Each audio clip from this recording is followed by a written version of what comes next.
Ya, halo teman-teman semuanya, balik lagi sama gue Iben dan kita udah sampai di materi terakhir pada chapter pengantar geografi. Semoga di dua video sebelumnya kalian bisa paham nih dengan apa yang udah gue jelasin tentang apa itu geografi dan juga konsep-konsep dasar dalam geografi. Nah, di bahasan terakhir pada chapter pengantar ini, gue mau ngejelasin tentang pendekatan geografi. Ya, jadi pendekatan geografi itu adalah sudut pandang dalam melihat fenomena yang terjadi. Jadi bisa dibilang ini tuh kayak kacamata kita untuk melihat interaksi spasial atau interaksi yang terjadi di suatu wilayah. Jadi kalau gua ngomong spasial nih, berarti itu merujuk pada wilayah ataupun ruang gitu. Nah, seperti yang udah gue jelasin nih di awal, bahwa setiap fenomena yang terjadi di permukaan bumi itu kan pasti kausalitas kan, atau terjadi hubungan sebab akibat antara aspek fisik maupun aspek sosialnya gitu yang terjadi di suatu wilayah. Nah, pendekatan geografi ini dibagi menjadi tiga gitu, yaitu pendekatan keruangan atau spasial, kemudian pendekatan kelingkungan yang disebut juga ekologi, dan juga pendekatan kewilayahan atau regional yang kadang juga disebut juga pendekatan kompleks wilayah. Ya, pendekatan yang pertama yang akan kita bahas yaitu adalah pendekatan keruangan atau yang disebut juga spasial. Nah, pendekatan ini adalah sudut pandang yang menekankan pada eksistensi ruang atau eksistensi ruang di sini yaitu maksudnya adalah faktor alam di wilayah tersebut.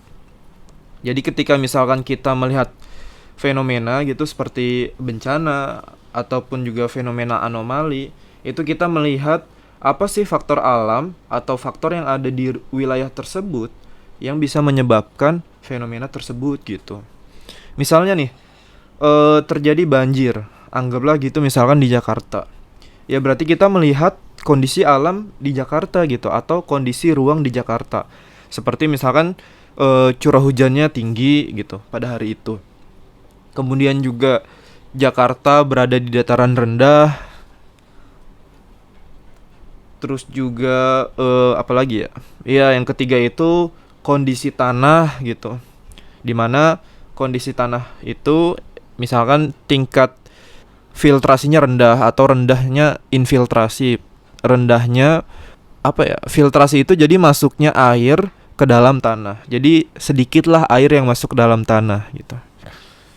Ya jadi ketiga faktor alam di wilayah tersebut dan juga fenomena banjir itu kan berarti fenomena yang sebab akibat kan atau kausalitas yang dilihat dari sudut pandang keruangan atau spasial karena kita melihat faktor alam yang ada di wilayah tersebut. Ya, jadi itu maksud dari pendekatan keruangan atau spasial.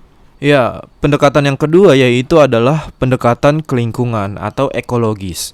Jadi pendekatan kelingkungan ini itu adalah sudut pandang dengan melihat interaksi manusia dengan lingkungan fisiknya. Ya, jadi kalau yang pertama tadi kita melihat faktor alam yang menyebabkan bencana alam gitu, yang menyebabkan banjir juga.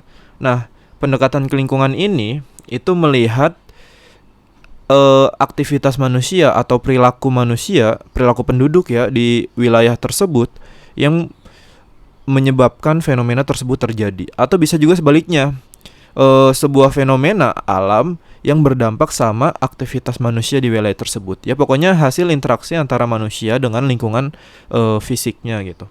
Misalnya kita kasih contoh banjir di Jakarta gitu. Ya berarti kita melihat aktivitas manusia atau perilaku penduduk di wilayah Jakarta gitu. Yang pertama misalkan banjir dikarenakan daerah resapan airnya minim karena didominasi sama built up area atau bangunan, terutama area-area pemukiman dan juga perkantoran gitu. Yang kedua itu adalah karena buang sampah sembarangan. Itu kan juga bisa menyebabkan banjir kan dan dilakukan sama manusia gitu atau penduduk wilayah di Jakarta, terutama penduduk-penduduk yang tinggal di sekitaran area sempadan sungai atau di sekitaran wilayah sungai. gitu. Nah, aktivitas penduduk di wilayah Jakarta tersebut dan juga fenomena banjir yang terjadi itu merupakan sudut pandang ke lingkungan, karena kan kita melihat aktivitas manusia yang berinteraksi atau menghasilkan fenomena yang terjadi di alam.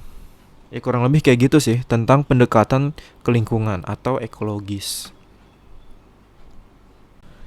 Ya, pendekatan yang terakhir atau yang ketiga itu adalah pendekatan kewilayahan atau regional yang disebut juga kadang pendekatan kompleks wilayah. Nah, pendekatan ini adalah sudut pandang yang melihat fenomena dengan melibatkan kondisi keruangan dan juga aktivitas manusia yang ada di wilayah sekitarnya. Ingat tuh. Ya, jadi kompleks wilayah di sini itu maksudnya adalah wilayah sekitarnya.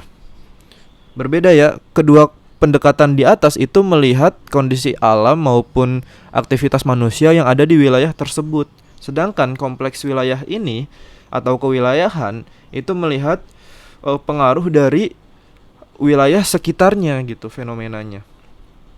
Nah, misalkan kalau kita kasih contoh banjir di Jakarta gitu. Penyebabnya misalkan kalau kita lihat dari segi kompleks wilayah, yang pertama itu hujan di Bogor.